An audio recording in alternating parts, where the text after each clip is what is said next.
Assalamualaikum warahmatullahi wabarakatuh. Kami akan mempresentasikan chapter 24, yaitu Presentation and Disclosure and in Financial Reporting, yang beranggotakan Betri Alicia Maharani, Nada Yasya, dan Linda Lestari. Yang pertama itu ada Full Disclosure Principle. Prinsip pengungkapan penuh menyerukan pelaporan keuangan dari setiap fakta keuangan yang cukup signifikan untuk memengaruhi penilaian pembaca yang terinformasi.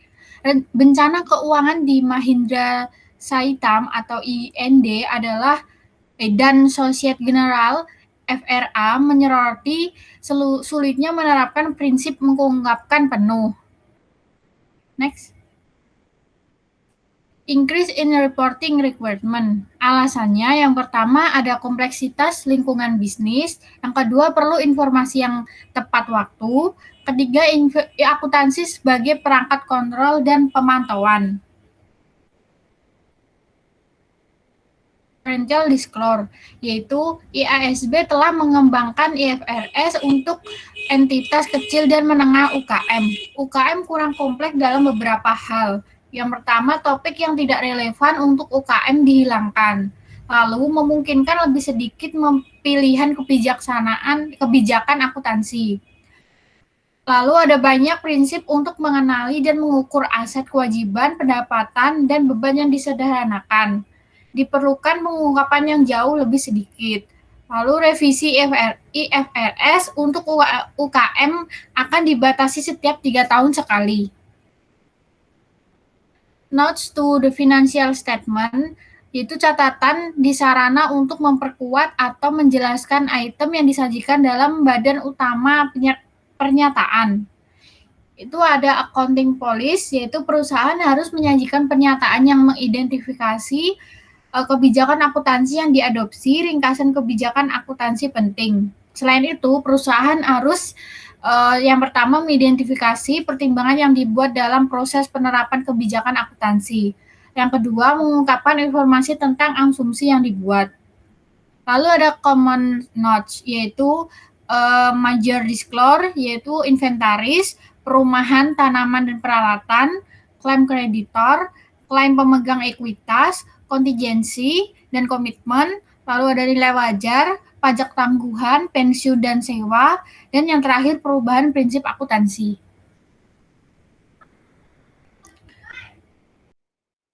Lalu yang kedua adalah disclosure issues. Yang pertama adalah disclosure of special transactions or events. Di sini dibagi dua, yaitu transaksi pihak terkait. Di sini ada sifat hubungan, jumlah transaksi dan saldo terutang, penyisihan untuk piutang tak tertagih, serta beban yang diakui selama periode sehubungan dengan kredit macet atau piutang tak tertagih dari pihak berelasi. Lalu yang kedua itu kesalahan dan penipuan. Selanjutnya ada events after the reporting period atau subsequent events. Di sini periode pertama itu peristiwa yang memberikan bukti tambahan tentang kondisi yang ada pada tanggal laporan posisi keuangan. Lalu untuk periode yang kedua itu peristiwa yang memberikan bukti tentang kondisi yang tidak ada pada tanggal laporan posisi keuangan. Ini ada contoh dari subsequent events. Untuk setiap acara, tunjukkan apakah perusahaan harus A. menyesuaikan laporan keuangan, B. diungkapkan dalam catatan atas laporan keuangan, C. tidak menyesuaikan atau mengungkapkan. Untuk yang pertama, penyelesaian kasus pajak dengan biaya yang jauh melebihi jumlah yang diharapkan pada akhir tahun itu menyesuaikan laporan keuangan. Yang kedua, pengenalan lini produk baru itu tidak menyesuaikan atau mengungkapkan. Yang ketiga, hilangnya pabrik perakitan karena kebakaran itu diungkapkan dalam catatan atas laporan keuangan. Yang keempat, penjualan sebagian besar aset perusahaan itu juga diungkapkan dalam catatan atas laporan keuangan. Untuk pensiun presiden perusahaan itu tidak menyesuaikan atau mengungkapkan. Lalu penerbitan sejumlah besar saham biasa itu diungkapkan dalam catatan atas laporan keuangan. Untuk kehilangan pelanggan yang signifikan serta pemogokan karyawan yang berkepanjangan itu tidak menyesuaikan atau mengungkapkan. Untuk kerugian material atas piutang akhir tahun karena pelanggan bangkrut itu menyesuaikan laporan keuangan. Lalu mempekerjakan seorang presiden baru itu tidak menyesuaikan atau mengungkapkan. Selanjutnya yang 11 itu penyelesaian litigasi tahun sebelumnya terhadap perusahaan itu menyesuaikan laporan keuangan, serta merger dengan perusahaan lain dengan ukuran yang sebanding itu diungkapkan dalam catatan atas laporan keuangan. Next. Di sini ada reporting for diversified company. Investor dan analisis investasi menginginkan laporan laba rugi, laporan posisi keuangan, dan informasi arus kas pada segmen individu yang membentuk angka pendapatan total. Di sini ada income statement data dari Office Equipment and Auto Parts Company. Next. Lalu ada Objective of Reporting Segmented Information. Untuk memberikan informasi tentang berbagai jenis kegiatan bisnis di mana perusahaan bergerak, serta lingkungan ekonomi yang berbeda di mana perusahaan beroperasi, dan untuk memenuhi tujuan tersebut, itu membantu pengguna dalam lebih memahami kinerja perusahaan, menilai prospek arus kas bersih masa depan dengan lebih baik, dan juga buat penilaian yang lebih tepat tentang perusahaan secara keseluruhan. Lalu untuk basic principles-nya adalah IFRS mensyaratkan bahwa laporan keuangan bertujuan umum mencakup informasi yang dipilih atas dasar segmentasi tunggal. Sebuah perusahaan dapat memenuhi tujuan pelaporan tersegmentasi dengan menyediakan laporan keuangan yang tersegmentasi berdasarkan bagaimana operasi perusahaan dikelola atau pendekatan manajemen. Lalu ada identifying operating segments. Di sini segmen operasi adalah komponen perusahaan yang terlibat dalam aktivitas bisnis yang menghasilkan pendapatan dan menimbulkan biaya. Lalu hasil operasinya ditinjau secara berkala oleh pengambil keputusan operasi perusahaan, dan juga tersedia informasi keuangan yang dapat dipisahkan. Segmen operasi ini dianggap signifikan dan oleh karena itu merupakan segmen yang dilaporkan jika memenuhi satu atau lebih ambang kuantitatif berikut.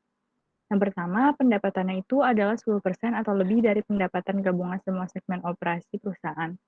Lalu jumlah absolut dari laba rugi adalah 10% atau lebih dari jumlah absolut yang lebih besar dari yang pertama adalah gabungan laba operasi dari semua segmen operasi dan tidak mengalami kerugian, atau yang kedua gabungan kerugian dari semua operasi segmen yang melaporkan kerugian adalah aset yang dapat diidentifikasi adalah 10%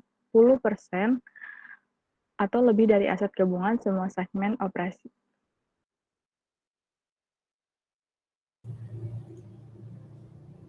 Lalu dalam menerapkan pengujian tersebut, perusahaan harus mempertimbangkan dua faktor tambahan. Yang pertama, data segmen harus menjelaskan sebagian besar bisnis perusahaan. Secara khusus, hasil yang tersegmentasi harus sama dengan atau melebihi 75% dari penjualan gabungan kepada pelanggan yang tidak terafiliasi untuk seluruh perusahaan. Yang kedua, IASB memutuskan bahwa 10 adalah batas atas yang wajar untuk jumlah segmen yang harus diungkapkan perusahaan. Perusahaan akan menerapkan tes masing-masing sebagai berikut. Revenue test itu 10% dikali 2.150 euro sama dengan 215 euro. C, D, dan E memenuhi tes ini.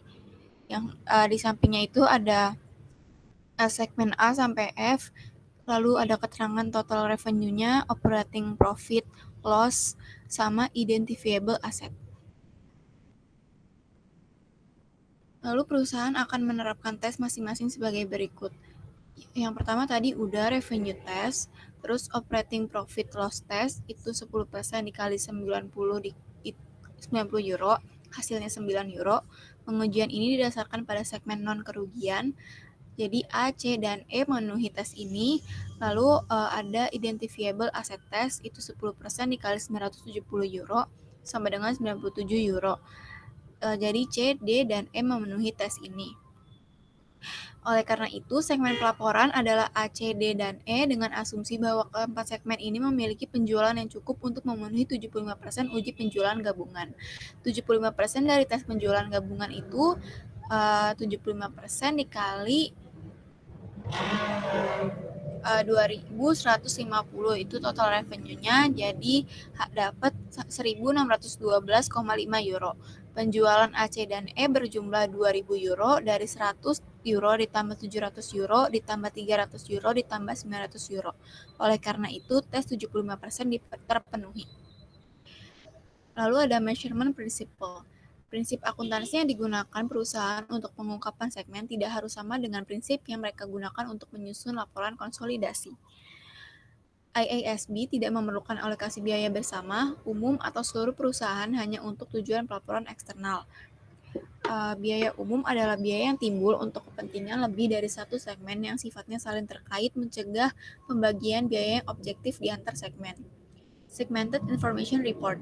IASB mengharuskan perusahaan melaporkan hal-hal berikut. Yang pertama, informasi umum tentang segmen operasi.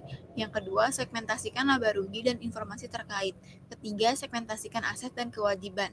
4. Rekonsiliasi. 5. Informasi tentang produk dan layanan serta wilayah geografis. 6. Pelanggan utama. Lalu, interim reports. Periode pertanggungan kurang dari 1 tahun. Yang pertama, IFRS mengharuskan perusahaan untuk mengikuti pendekatan diskrit. Yang kedua, perlakuan setiap periode interim sebagai periode akuntansi terpisah. 3. Ikut prinsip penangguhan dan akrual yang digunakan untuk laporan tahunan. 4. Laporkan transaksi akuntansi saat terjadi, dan pengakuan biaya yang tidak boleh berubah dengan periode waktu yang dicakup. Unique problems of interim report itu yang pertama ada pajak penghasilan, yang kedua ada musiman atau season. Lalu yang ketiga ada auditors and management reports. Unmodified opinion. Auditor menyatakan pendapatnya bahwa laporan keuangan disajikan secara wajar sesuai dengan IFRS. Pendapat lain itu ada berkualifikasi, merugikan, dan penolakan.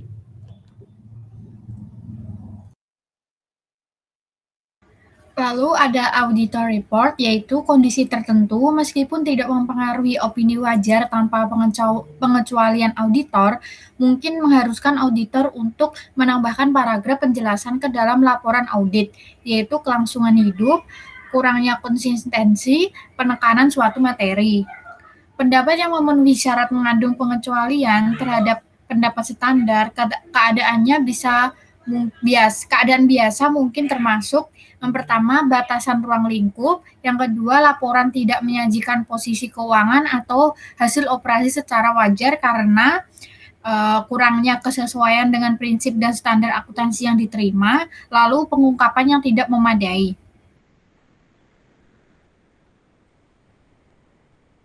Pendapat merugikan diperlukan dalam setiap laporan di mana pengecualian terhadap penyajian yang wajar sangat material sehingga dalam pertimbangan auditor independen, opini wajar dengan pengecualian tidak dapat dibenarkan, yaitu laporan keuangan yang diambil secara keseluruhan tidak disajikan sesuai dengan IFRS.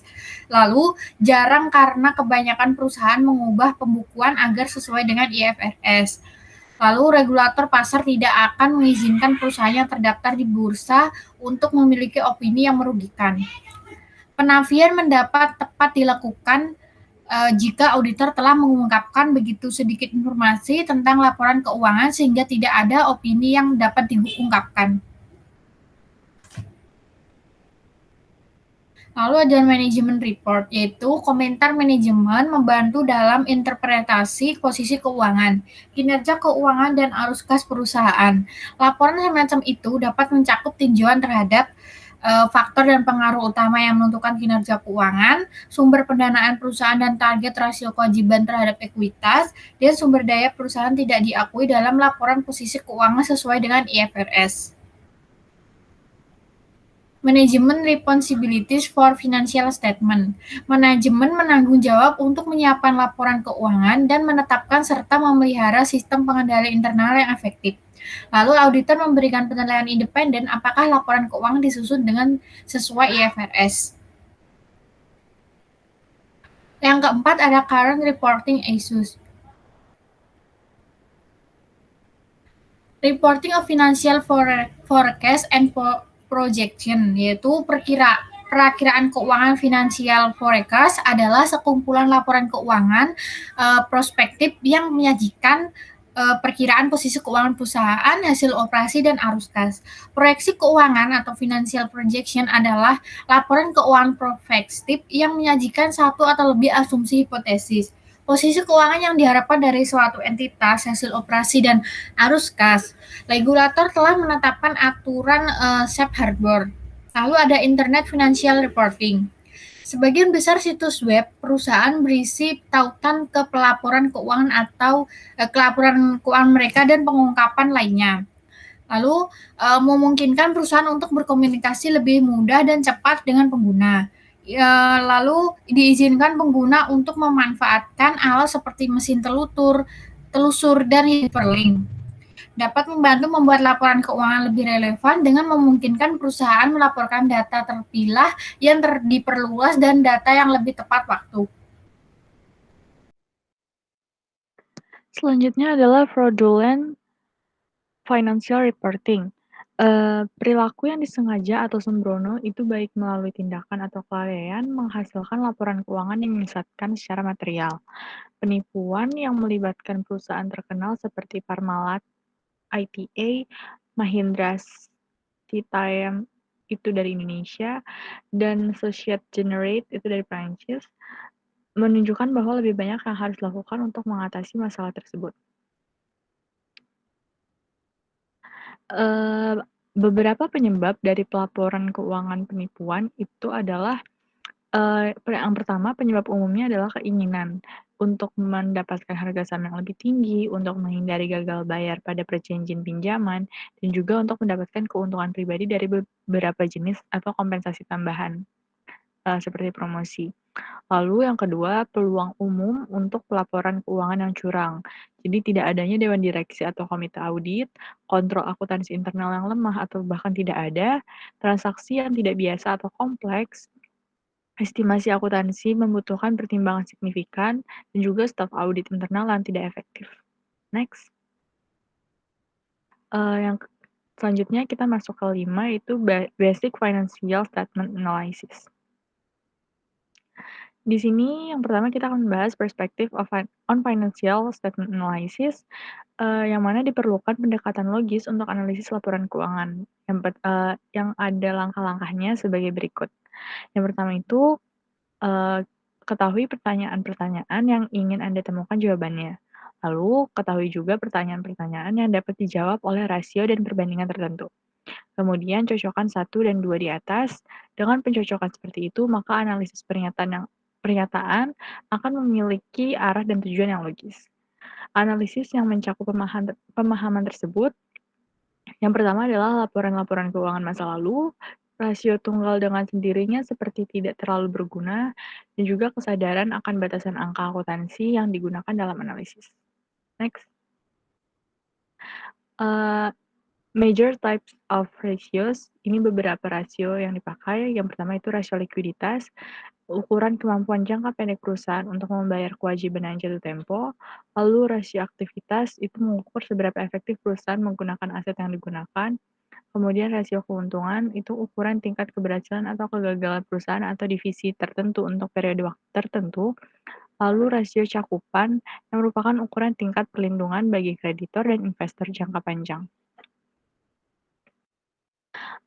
Ini ada tabel dari rasio analysis. Di liquidity itu ada current ratio, quick atau acid test ratio, dan juga current cash debt coverage. Itu masing-masing bisa didapatkan di chapter 13 sebelumnya dan juga di chapter 5. Lalu untuk yang activity itu ada account receivable turnover, ada inventory turnover, dan asset turnover yang didapatkan di chapter 7, 9, dan 11. Next.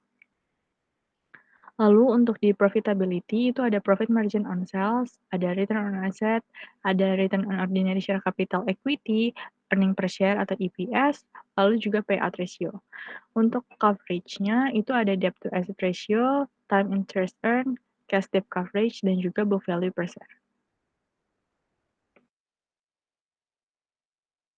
Selanjutnya adalah limitation of ratio analysis. Ini didasarkan pada biaya historis, penggunaannya perkiraan, dan juga mencapai kesebandingan di antara perusahaan dalam industri tertentu.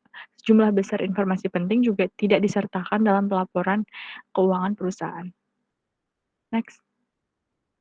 Di sini adalah contoh dari comparative analysis-nya. Dan juga ini merupakan percentage common size analysis. Di sini ada contohnya dari Anetek Chemical Corporation. Di sini ada horizontal comparative analysis-nya dan juga income statement-nya.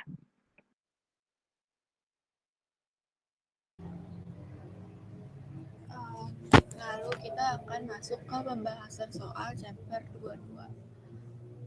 Pertama ada exercise 223. Soalnya Ramirezco memutuskan pada awal 2019 untuk mengadopsi metode penilaian persediaan FIFO. Ramirez telah menggunakan metode biaya rata-rata untuk pelaporan keuangan sejak didirikan pada 1 Januari 2017 dan telah memiliki catatan yang memadai untuk menerapkan metode FIFO secara retrospektif. Ramirez menyimpulkan bahwa FIFO adalah metode persediaan yang disukai karena mencerminkan harga pokok persediaan saat ini di laporan posisi keuangan. Tabel berikut menyajikan pengaruh perubahan kebijakan akuntansi terhadap persediaan dan harga pokok penjualan. Yang pertama, di Januari 1, 2017 dengan metode rata-rata inventory pakai metode rata-rata FIFO itu sama-sama 0. Terus cost of goods sold-nya pakai metode rata-rata dan FIFO juga 0. Di Desember 31, 2017 inventory biaya rata-rata itu 100, FIFO 80. Cost of goods sold-nya untuk average cost itu 800, FIFO 820. Desember 31, 2018 inventory biaya rata-rata 200, FIFO 240. Cost of goods sold biaya rata-rata 1000, FIFO 940. Desember 31, 2019 inventory biaya rata-rata 320, FIFO 390. Cost of goods sold-nya biaya rata-rata 1130 dan FIFO 1100. Saldo laba yang dilaporkan di bawah biaya rata-rata adalah sebagai berikut. Di setiap akhir bulan Desember 31 di 2017 itu RE-nya 2.200, 2018 4.200 dan 2019 6.070. Informasi lainnya itu yang pertama untuk setiap tahun yang disajikan penjualan $4.000 dan biaya operasional $1.000. Yang kedua, Ramirez memberikan laporan keuangan 2 tahun. Informasi penghasilan per saham tidak diperlukan. Instruksinya yang A, siapkan laporan laba rugi dengan biaya rata-rata dan FIFO untuk 2017, 18, dan 19. Yang B, menyusun laporan laba rugi yang mencerminkan penerapan retrospektif perubahan akuntansi dari metode biaya rata-rata menjadi metode FIFO untuk tahun 2019 dan 2018. Yang C, siapkan catatan atas laporan keuangan yang menjelaskan perubahan metode penilaian persediaan. Dalam catatan tersebut, tunjukkan item baris laporan laba rugi untuk 2019 dan 2018 yang dipengaruhi oleh perubahan kebijakan akuntansi. Yang D, siapkan laporan laba ditahan komparatif untuk 2018 dan 2019 di bawah FIFO. Yang A, income statement untuk biaya rata-rata itu sales-nya semuanya 4.000. Cost of goods sold-nya 800, 2017, 2018 1.000, 2019 1.130. Operating expense-nya 2017 1.000, 2018 1.000, 2019 juga 1.000. Net income-nya di 2017 $2.200, 2018 $2.000, 2019 $1.870. Terus kalau pakai FIFO, sales-nya masih sama 4.000, cost of goods sold-nya itu 820 di 2017, 2018 940, 1.100 itu di 2019. Operating expense-nya masih sama-sama 1.000. Net income-nya jadi $2.180 di 2017, $2.060 di 2018 dan 1.900 di 2019. Terus yang B untuk yang 2018 sama 2019-nya sales-nya masih 4.000, COGS 2018 940, 2019-nya 1.100, operating expense-nya 1.000, jadi net income-nya $2.060 2018 dan $1.900 di 2019. Di 2018 itu angka-angkanya sudah sesuai penyesuaian yang ada di catatan A. Nah, yang C ini catatan A, perubahan metode akuntansi untuk penilaian persediaan. Pada tanggal 1 Januari 2019, Ramirez memilih untuk mengubah metode penilaian persediaannya menjadi metode FIFO. Sedangkan pada tahun-tahun sebelumnya, persediaan dinilai dengan menggunakan metode biaya rata-rata. Metode baru akuntansi untuk persediaan diadopsi karena lebih mencerminkan biaya persediaan saat ini pada laporan posisi keuangan dan laporan keuangan komparatif tahun-tahun sebelumnya. Telah disesuaikan untuk menerapkan metode baru secara retrospektif. Item baris laporan keuangan berikut untuk tahun fiskal 2019 dan 2018 dipengaruhi oleh perubahan kebijakan akuntansi. Di sini ada 2 tahun 2019 dan 2018. Di SOFP inventory-nya itu kalau pakai average 320, FIFO 390, jadi perbedaannya itu $70. Di 2018 untuk average 200, FIFO 240, jadi bedanya $40. RE-nya di 2019 yang average 6.070, yang FIFO 6.140. Jadi diferensinya 70. Lalu di 2018 average-nya 4.200, FIFO-nya 4.240. Jadi diferensinya 40. Terus income statement ada cost of goods sold itu 1.130 di average, 1.100 di FIFO, jadi diferensinya 30. Terus 2018 1.100 di average dan 940 di FIFO, jadi diferensinya 60. Net income di 2019 average-nya 1.870, FIFO-nya 1.900, diferensinya 30, dan di 2018 average-nya 2.000, lalu FIFO-nya 2.060, diferensinya 60. Untuk statement of cash flow itu tidak terpengaruh.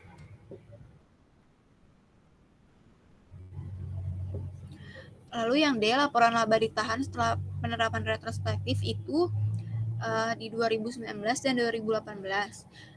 Untuk return earning-nya di Januari 1 yang udah dikasih tahu itu 2018 ada sebesar $2.200, dikurangi oleh penyesuaian untuk efek kumulatif dari penerapan metode akuntansi baru yaitu FIFO.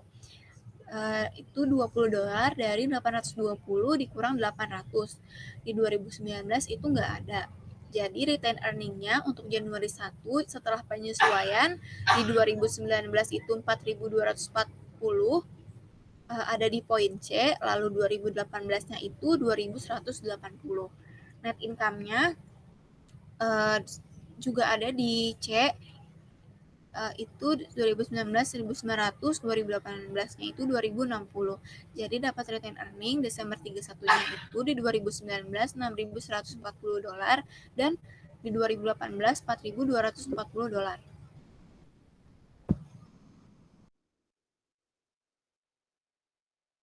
Lalu yang E2211 yaitu Turberco membeli peralatan seharga $710.000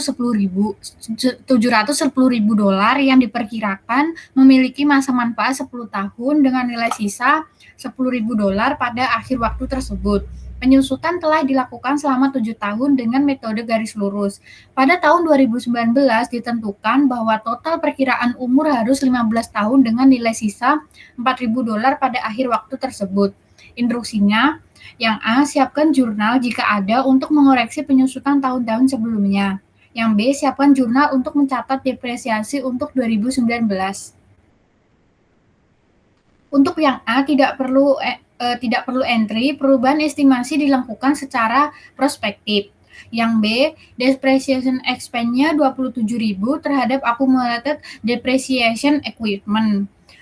Didapat dari original cost-nya kan 710.000, accumulated depreciation-nya 710.000 dikurangi 10.000 dibagi 10 dikali 7, jadi totalnya 490.000. Book value-nya dikurangi, jadi 710.000 dikurangi 490.000, totalnya 220.000. Estimate residual value-nya yaitu dikurang 4.000, jadi total remaining depreciable basis-nya 216.000. Untuk remaining useful life 15 tahun dikurangi 7 tahun itu dibagi 8, jadi total depreciation expense 2019 itu totalnya 27.000.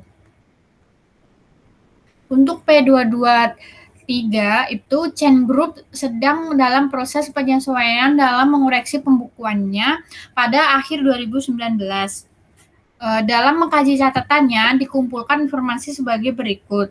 Yang pertama, Chen gagal mengumpulkan komisi penjualan yang harus dibayar pada setiap akhir tahun 2019, dari akhir 2 tahun terakhir sebagai berikut. 31 Desember 2018 itu ada 3.500.000 yuan, lalu di tanggal 31 Desember 2019 itu ada 2.500.000 yuan. Dalam meninjau inventaris 31 Desember 2019, Chen menemukan kesalahan dalam prosedur pengambilan inventaris yang menyebabkan persediaan selama 3 tahun terakhir menjadi tidak benar sebagai berikut. 31 Desember 2017 understated itu ada 16 juta. Di tanggal 31 Desember 2018 itu understated 19 juta. Dan di 31 Desember 2019 overstated itu 6.700.000. Chen telah membuat entry yang menetapkan jumlah inventaris di tanggal 31 Desember 2019 yang salah. Next. Yang ketiga, pada tanggal 31 Desember 2019, Chen memutuskan untuk mengubah metode penyusutan pada peralatan kantornya dari saldo menurun ganda menjadi garis lurus. Peralatan tersebut memiliki biaya awal sebesar 100 juta rupiah, 100 juta yuan. Saat dibeli pada tanggal 1 Januari 2017, peralatan tersebut memiliki masa manfaat 10 tahun dan tidak ada nilai sisa. Beban penyusutan yang dicatat sebelum tahun 2019 dengan metode saldo menurun ganda adalah 36 juta. Chen telah mencatat beban penyusutan tahun 2019 sebesar 12.800.000 menggunakan metode saldo menurun ganda. Yang keempat, sebelum 2019, Chen memperhitungkan pendapatannya dari kontrak konstruksi jangka panjang atas dasar pemulihan biaya. Awal 2019, Chen mengubah basis persentase penyelesaian untuk tujuan akuntansi.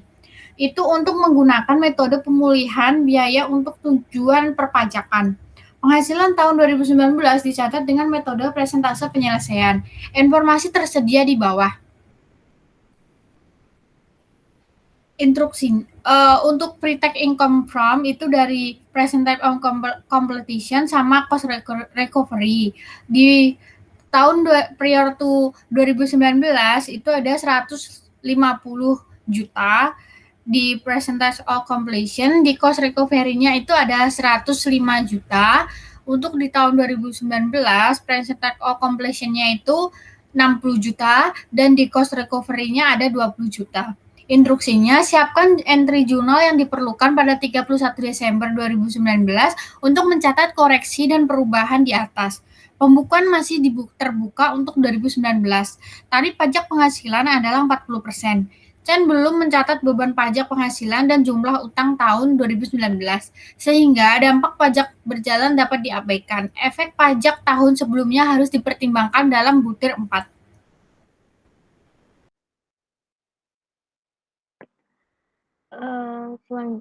Selanjutnya adalah jawaban dari P223.